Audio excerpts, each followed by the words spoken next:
할렐루야. 주님의 은혜와 평강이 성도님들 가정과 일터마다 함께 하시기를 축복합니다. 옆 사람과 인사 나누겠습니다. 마라나타. 주님 다시 오심 믿으며 믿음으로 힘차게 사시기 바랍니다. 오늘 주신 말씀 의지하여서 예수의 영의 인도하심을 따라 이런 제목으로 말씀을 증거합니다. 여러분 추수감사절 잘 보내셨습니까? 아멘. 또 모든 가족들이 함께 하나님 앞에 감사로 예배 드리셨습니까? 아멘. 조금 작아요.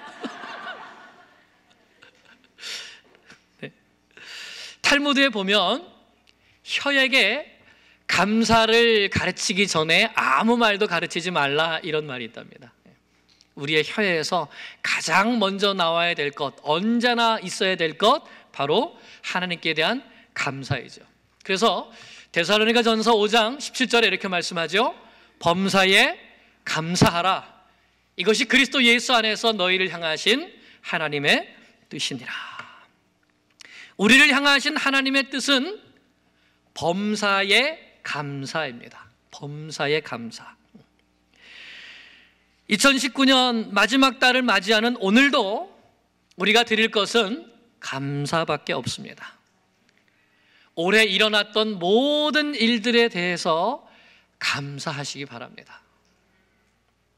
하나님은 우리를 사랑하시며 예수 그리스도 안에서 선하신 뜻을 가지시고 모든 일을 행하셨기 때문입니다. 이 믿음으로 한 해의 마지막 달을 온전한 감사로 하나님께 영광 올려드리는 성도님들이 되시기를 간절히 축원합니다. 그런데 우리가 모든 일에 감사하려고 해도 우리 뜻대로 잘 안 될 때가 있죠. 그것은 바로 이런 상황도 감사드려야 되는가, 내 머리로 잘 이해가 되지 않을 때입니다.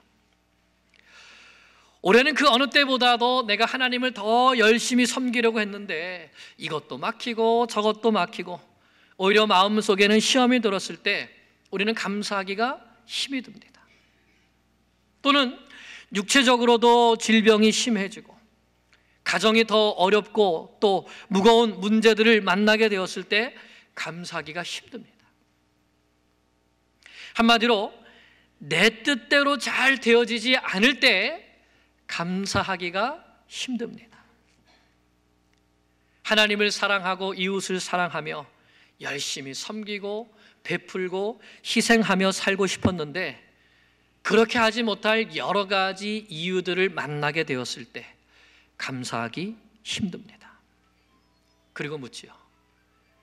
하나님의 뜻이 도대체 무엇입니까? 나를 왜 이런 어려움 가운데 두십니까? 분명한 것은 하나님은 우리 인생 가운데 행하시는 모든 일 가운데 당신의 선하신 뜻을 두시고 행하신다는 것입니다. 이것을 믿으십니까? 하나님께서 우리 가운데 행하시는 모든 일은 반드시 선합니다. 이것이 오늘 우리에게 요구되는 하나님 주권의 신앙인 것이죠. 예레미야 29장 11절은 이렇게 말씀합니다. 너희를 향한 나의 생각을 내가 아나니 평안이요 재앙이 아니니라. 너희에게 미래와 소망을 주는 것이니라 말씀하십니다. 우리를 향한 하나님의 뜻은 재앙이 아니라 평안입니다. 우리에게 아름다운 미래와 소망을 주시려는 것이죠. 그러므로 이와 같은 하나님의 생각, 우리를 향한 하나님의 뜻을 믿는다면 우리는 어떻게 해야 될까요? 그 다음 말씀에 이렇게 말씀합니다. 함께 읽습니다. 너희가 내게 부르짖으며 내게 와서 기도하면 내가 너희들의 기도를 들을 것이요 너희가 온 마음으로 나를 구하면 나를 찾을 것이요 나를 만나리라. 어떻게 해야 되지요? 하나님 앞에 부르짖어 기도하며 하나님을 만나야 됩니다. 하나님의 뜻을 알려달라고 요청할 때에 하나님께서 그 뜻을 알려주시는 겁니다. 그러면 그 뜻에 순종하는 것이죠. 오늘 말씀은 사도 바울의 2차 전도 여행에 대한 말씀입니다. 바울은 하나님을 향한 열심을 가지고 아시아 복음화를 꿈꿨습니다. 그런데 하나님의 뜻은 다른 곳에 있었습니다.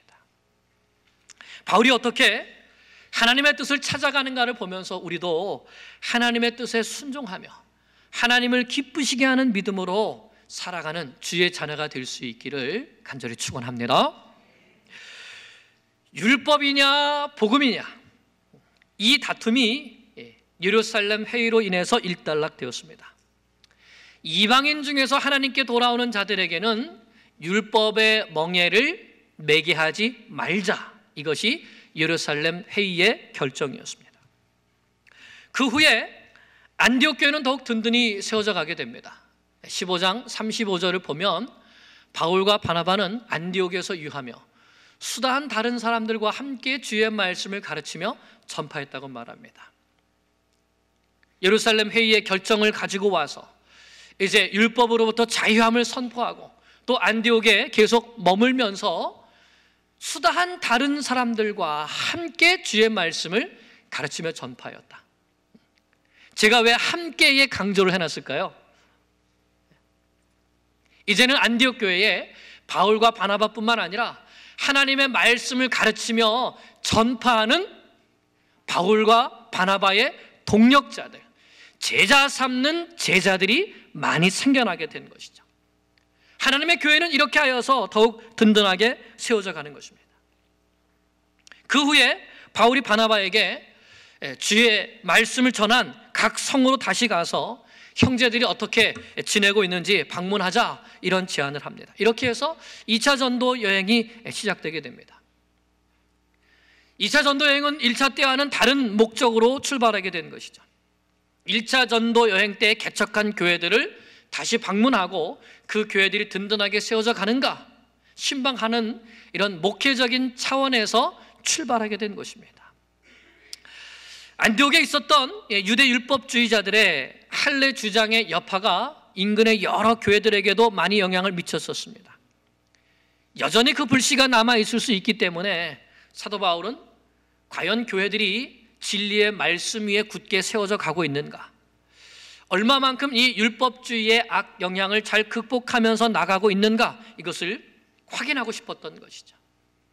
그래서 양떼를 사랑하고 돌보는 목자의 심정으로 2차 전도 여행을 출발하게 되었습니다. 그러나 하나님께서는 바울이 어떠한 마음의 동기로 시작했던지 간에 그 가운데에 하나님께서 하시려고 하시는 일을 행하십니다. 오히려 바울은 생각하지도 못했던 유럽 개척의 문을 여시려고 마게도냐로 바울을 인도하시죠. 사람이 마음으로 무슨 일을 계획할지라도 그 걸음을 인도하시는 분은 하나님이십니다. 그래서 하나님께서 바울을 인도해 가십니다. 하나님의 주권적인 계획대로 인도하시죠. 그런데 전도 여행을 떠나기도 전에 그만 바울과 바나바가 마가 요한 문제로 크게 다투게 됩니다. 바나바는 마가를 같이 데리고 가자고 하고 바울은 절대로 데려갈 수 없다고 합니다. 그 이유가 무엇이죠? 이전에 1차 전도 여행 때에 전도 여행을 시작하고 얼마 안 돼서 밤빌리아에 갔을 때에 마가가 무슨 이유에서든지 전도팀을 포기하고 그냥 자기 혼자 돌아가 버렸습니다. 바나바는 이렇게 연약한 자라 할지라도 그런 사람을 함께 데리고 다니면서 일꾼으로 세워져야 한다는 마음입니다. 그래서 꼭 같이 데려가야 한다는 거예요. 반면에 바울은 하나님의 영적 군사의 자세가 충만합니다. 이방 땅에 가서 복음을 전하고 거기에서 교회를 개척하려면 그만큼 영적으로나 육적으로나 나약하지 않고 강건한 사람이어야 된다는 것이죠. 그래서 마가는 데려갈 수 없다는 겁니다. 누가 오를까요? 누가 오를까요? 우리가 가끔 하나님의 일을 하다 보면 티격태격할 때가 있습니까? 없습니까? 있습니다. 문제는 바로 그 동기이죠. 왜 티격태격하는가? 바울은 복음을 전파하기 위해서 강인한 믿음의 사람을 원하는 것입니다. 바나바는 한 번 실수했지만 그 연약한 사람을 다시 세워서 복음의 일꾼으로 만들길 원하는 것이죠. 누가 옳습니까? 둘 다 옳습니다. 둘 다 하나님이 기뻐하시는 일인가요? 그렇습니다. 둘 다 하나님을 잘 섬기려는 열심에서 나온 것이기 때문에 누가 잘했다 잘못했다를 따질 수 없는 것이죠. 실제로 하나님은 둘 다 인정해 주셨습니다. 둘 다를 통해서 하나님의 역사를 이루어 가셨습니다. 그러므로 우리가 하나님의 일을 할 때에도 양보할 수 있으면 양보하고 또 협력할 수 있으면 협력하지만 때로는 서로가 하나님의 영광을 위해서 옳다고 생각하는 일들을 할 수 있도록 둘 다 밀어주는 것도 필요하죠. 39절에 이렇게 말씀합니다. 서로 심히 다투어 피차 갈라섰다. 인간적으로 볼 때는 싸우고 갈라진 것입니다. 왜요?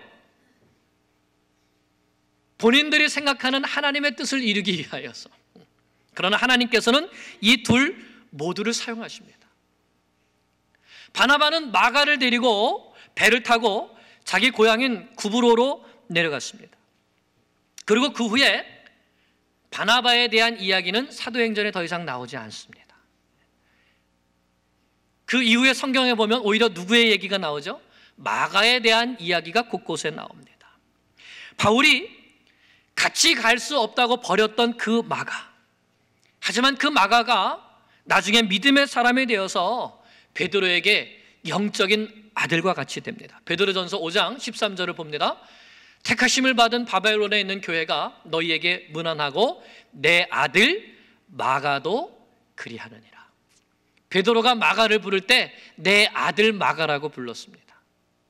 로마에 있는 교회를 섬길 때에 마가가 베드로를 옆에서 함께 섬기면서 큰 도움을 주었던 것이죠.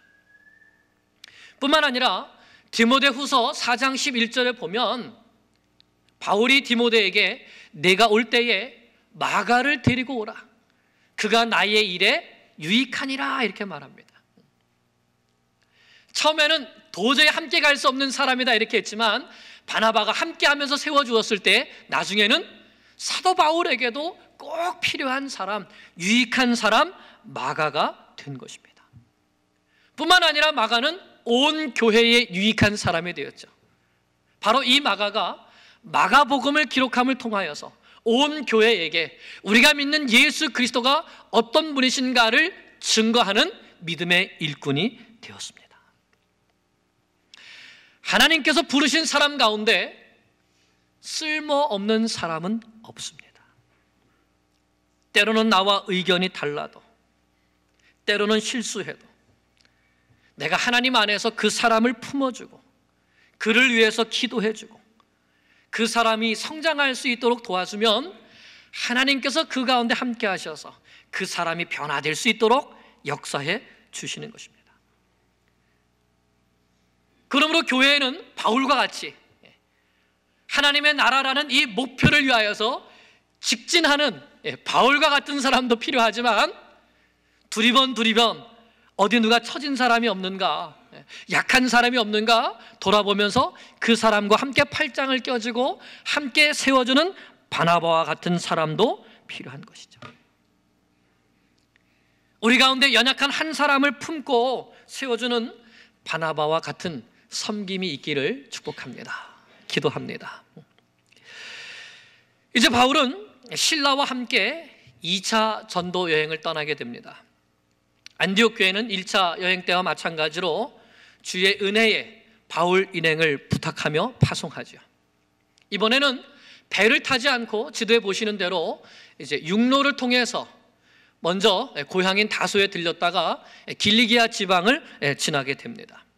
그리고 수리아와 길리기아에 있는 교회들을 방문하여서 복음의 말씀을 견고하게 말씀으로 성도들을 견고하게 세우죠. 그리고 서쪽으로 더 나아가서 루스드라를 방문하게 됩니다. 이 루스드라에는 바울이 1차 전도 여행 때 방문하여서 세웠던 교회가 있죠. 바울이 1차 전도 여행 때 루스드라에 갔을 때 어떤 일이 있었습니까? 안디옥과 이고니온에서 온 유대인들이 무리를 충동해서 어떻게 했죠? 바울을 입에서만 머물거리지 마시고 말씀을 하세요. 바울을 돌로 쳐서 죽은 줄 알고 성 밖으로 갖다 버렸던 그런 일이 바로 루스드라에서 있었습니다. 아마 사도 바울이 두 번 다시는 가고 싶지 않은 도시가 있었다면 어디일까요? 루스드라가 아닐까요? 근데 바울이 그 루스드라도 방문합니다. 왜 그랬을까요? 그곳에 있는 성도들 때문에. 자기를 그렇게 핍박했던 성도들이 루스드라에 있는 성도들도 핍박하지 않았을까? 그래서 그곳을 다시 찾아간 것입니다. 복음을 위하여서, 주님을 위하여서, 루스드라 교회의 성도들의 유익을 위하여서 자기 목숨까지도 아끼지 않고 내어주는 사도 바울의 모습을 볼 수 있습니다. 그런데 16장 1절을 보면 거기에 누가 있지요? 누가 있습니까? 예, 디모데라는 제자가 거기 있다고 말씀합니다. 디모데는 바울에게 어떤 사람이죠? 예, 바울이 내가 믿음으로 낳은 참 아들이다, 내 영적 아들이다 할 정도로 끝까지 바울과 함께 하면서 바울을 힘있게 도왔던, 복음의 영광을 위해서 헌신했던 바울의 제자가 바로 디모데입니다. 그런데 그 디모데가 어디 출신이요? 루스드라 출신입니다. 바울이 돌에 맞아가면서 복음을 전했을 때에 바로 그 바울을 통하여서 예수님을 믿게 되고 예수님을 따르는 사람이 된 자가 바로 디모데였던 것이죠. 하나님 나라의 법칙은 생명이 생명을 낳는 것입니다. 내가 먼저 한 알에 썩는 밀알이 되어서 죽을 때에 거기에서 생명이 자라나게 되는 것입니다. 디모데가 바로 그것을 보여주고 있습니다. 우리 인생에 고난이 있을 때, 복음을 전하다가 어려울 때, 주 앞에 헌신하다가 어려울 때 우리는 피하고 싶은 마음도 있습니다. 그러나 끝까지 믿음으로 감당하며 그 고난을 통과하다 보면 우리의 믿음이 정금과 같이 단련됩니다. 뿐만 아니라 그 고난을 통해서 또 다른 생명을 낳게 되는 일이 일어나게 되는 것이죠. 이것이 바로 하나님께서 하시는 일입니다. 다음 주일 말씀에서 보겠지만 바울이 빌립보에서 복음을 전할 때에 바울과 실라가 억울하게 매를 맞고 감옥에 갇히게 됩니다. 그러나 그 속에서 하나님을 찬송하면서 기도할 때에 그 고난을 통해서 한 영혼, 간수 한 사람이 구원받게 되고 그를 통하여서 그의 온 집이 구원을 받게 되는 역사가 일어나죠. 주 예수를 믿으라. 그리하면 너와 내 집이 구원을 얻으리라. 이 말씀이 바로 이런 환경 가운데서 말씀되어지는 것입니다. 그러므로 우리도 하나님께서 주시는 고난이라면 기쁨과 감사함으로 받기를 소원합니다. 그리고 그 고난을 통해서 새로운 생명이 태어나게 되고 살아나게 되는 역사가 있기를 기도합니다. 그런데 여기에서 우리는 바울의 또 다른 모습을 보게 됩니다. 3절입니다. 우리 3절 말씀 16장 3절 같이 읽겠습니다. 바울이 그를 데리고 떠나고자 할새 그 지역에 있는 유대인으로 말미암아 그를 데려다가 할례를 행하니 아멘. 디모데의 아버지는 헬라인이고 어머니는 유대인입니다. 분명히 15장에서는 이방인들에게 율법의 멍에를 매게 하는 문제, 이 할례 문제 때문에 사도 바울이 심각하게 생각하고 이 문제를 해결하기 위해서 예루살렘까지 쫓아가서 이방인들에게는 더 이상 율법의 멍에를 매지 않아도 좋다, 할례를 받지 않아도 좋다라는 이러한 이 결정을 받아내었습니다. 그런데 그랬던 바울이 왜 갑자기 디모데에게는 할례를 행하는 것일까요? 모순되지 않습니까? 그런데 오히려 이러한 모습이 사도 바울이 율법으로부터 얼마나 자유한가를 역설적으로 보여줍니다. 안디옥 교회에서는 이방인들도 할례를 받아야지 구원을 받는다고 주장했죠. 할례 문제를 구원 문제하고 연결시켰습니다. 이런 잘못된 주장을 했기 때문에 목숨을 걸고 싸웠습니다. 하지만 디모데에게 할례를 행한 것은 구원 문제와 관련이 있습니까? 없습니까? 없습니다. 디모데는 이미 예수 믿고 구원받은 제자입니다. 그런데 이제 이 디모데와 함께 소아시아 지방에 복음을 전하려고 하니까 문제가 될 수 있다고 생각하는 것이죠. 이 소아시아 지방은 많은 유대인들이 살고 있었고 회당들도 많이 있었습니다. 그 당시 유대인의 전통에는 어머니가 유대인이면 그 아들도 유대인입니다. 이제 유대인들에게 복음을 전해야 되는데 유대인이 할례를 받지 않았다고 하면, 디모데가 할례를 받지 않았다고 하면 바울이 복음을 전할 때마다 유대인들이 시비를 걸 수가 있습니다. 그러면 디모데가 할례 받지 않은 것이 복음 전파의 장애물이 되는 것이죠. 그래서 이번에는 디모데에게 할례를 행하기로 한 것입니다. 누구를 얻기 위해서? 유대인들을 얻기 위하여서. 그들의 관습을 존중하고 또한 같이 복음을 섬길 동력자 디모데가 이 할례 문제 때문에 걸림돌이 되지 않기 위하여서 할례를 행한 것입니다. 그러나 나중에 디도라는 사람이 있습니다. 이 디도는 이방인인데 이 디도는 끝까지 할례를 주지 않습니다. 함께 복음을 전하러 다녀도. 그러니까 유대인에게는 유대인같이 하여서 유대인을 한 사람이라도 얻게 하려는 것이고 이방인에게는 이방인같이 하여서 그들 가운데 한 사람이라도 더 구원하려고 하는 것이죠. 그래서 이것이 오히려 바울이 할례 문제에, 율법 문제에 자유하다는 것을 보여주는 증거가 되는 것입니다. 그렇게 했을 때 바울은 오히려 더 자유롭게 여러 성을 다니면서 예루살렘 회의의 결과를 알려주었습니다. 그리고 5절 말씀처럼 여러 교회가 믿음이 더 굳건하게 세워지고 성도들의 수가 날마다 늘어가게 되었죠. 바울은 어떠한 형편에서든지 복음이 전파되게 하기 위하여서 율법으로부터 자유했던 것입니다. 사랑하는 여러분, 우리는 복음을 위하여 부르심을 받은 성도들입니다. 그런데 여러분, 우리 안에 이와 같은 바울의 모습이 있습니까? 어떻게 해서든지 복음을 전하고자 하는 그러한 마음, 한 사람이라도 구원받게 하려는 모습이 나에게 있습니까? 이것은 우리가 우리의 모든 삶의 초점을 복음에 맞추게 될 때 가능한 일입니다. 어떻게 하면 내 삶으로 예수를 전할까? 내 삶에서 혹시 예수를 전하는데 방해가 되는 것은 없는가? 어떻게 하면 내가 믿지 않는 사람들에게 더 가까이 다가갈 수 있을까? 항상 이것을 생각하면서 예수를 전하고자 할 때에 바울과 같은 모습이 나오는 것입니다. 여러분, 우리는 그리스도 예수의 사람입니다. 그렇습니까? 네. 우리는 그리스도 예수를 증거하는 사람이죠.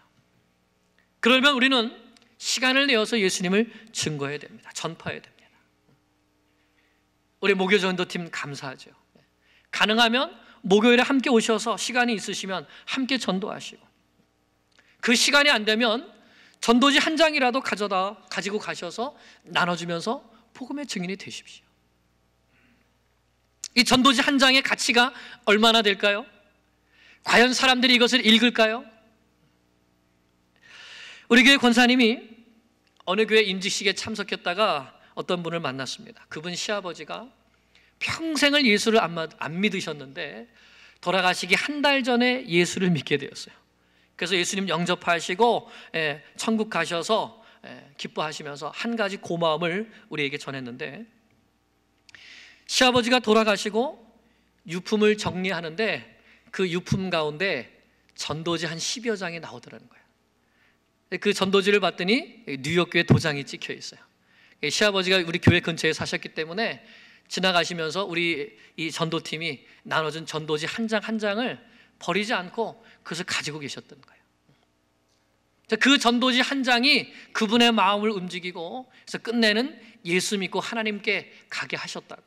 그래서 우리 교회 전도팀에게 감사하다는 마음을 꼭 전해달라고 하셨습니다.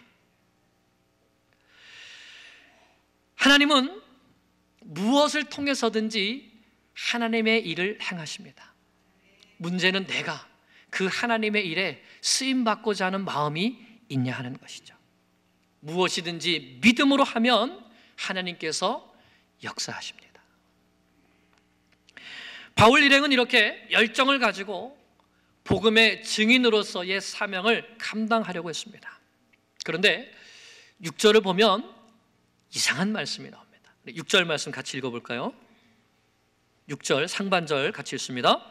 성령이 아시아에서 말씀을 전하지 못하게 하시거늘. 아멘. 성령이 아시아에서 말씀을 전하지 못하게 하신다. 여러분, 이게 이해가 됩니까? 아니, 왜 하나님께서 하나님의 성령이 복음 전하는 것을 막으시는가? 아시아가 어디인가?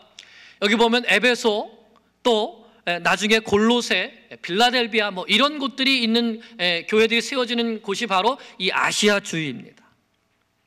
바울은 가까운 곳부터 복음을 전하려고 하는 그런 마음으로 아시아로 가려고 했던 것이죠. 그런데 누가 막으십니까? 성령께서 막으시는 거예요. 그래서 그쪽으로 가지 못하게 하시니까 이제는 발걸음을 돌려서 부르기아와 갈라디아 쪽으로, 북쪽으로 복음을 전하러 가려고 했습니다. 그리고 무시아를 지나서 비두니아, 더 북쪽으로 가려고 했죠. 자, 그런데 또 7절을 보겠습니다. 비두니아로 가고자 애쓰되 예수의 영이 허락하지 아니하시는지라. 예수의 영이 누구십니까? 성령께서 또 막으시는 겁니다. 바울이 열심을 내면 낼수록 성령께서도 열심히 막으시는 것이죠. 여러분, 우리가 열심히 복음을 전하려고 하는데 성령님께서 막으신다면 어떻게 하시겠습니까? 그래도 계속 복음을 전하려고 할까요? 그땐 물어야죠. 성령님, 왜 막으십니까? 왜 막으십니까? 왜 막으셨을까요? 성령님께서는 다른 계획이 있으셨기 때문입니다. 바울의 계획은 아시아 지역에 먼저 복음을 충만하게 전하는 것이었습니다. 유대인들이 많이 살고 있고 회당도 많이 있는 곳부터 찾아가서 유대인들에게 먼저 복음을 전하는 것이 바울의 계획이었습니다. 그런데 주님은 바울을 이방인의 사도로 부르셨습니다. 아시아도 급하지만 주님께서 보시기에 더 급한 곳이 있었습니다. 그래서 바울이 아시아에서 지체하지 않고 새로운 길로 나가도록 아시아는 계속 막으시면서 주님께서 원하신 길로 인도하시는 것이죠. 결국은 무시아를 지나서 드로아에까지 나아갑니다. 드로아는 아시아의 맨 끝입니다. 이제는 완전히 막다른 곳이죠. 아시아의 끝에 온 것입니다. 우리가 인생을 살아가면서 막힐 때가 있습니다. 내 뜻대로 되지 않을 때가 있죠. 어떻게 해야 될지 모를 때가 있습니다. 근데 우리는 분명히 알아야 됩니다. 누가 내 인생의 길을 막으시는가? 하나님이십니다. 그렇다면 우리는 분명히 깨달아야 하는 것이죠. 하나님께서 내 인생에 다른 계획을 가지고 계시는구나.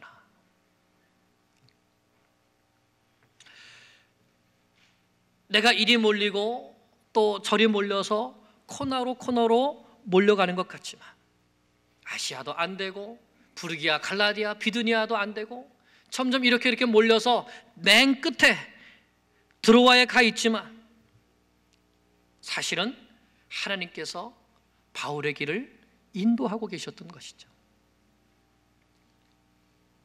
내 인생의 길이 막혀서 돌아가는 것 같고 막힌 곳으로 가는 것 같지만 하나님께서 내 인생을 인도하고 계시는 것입니다.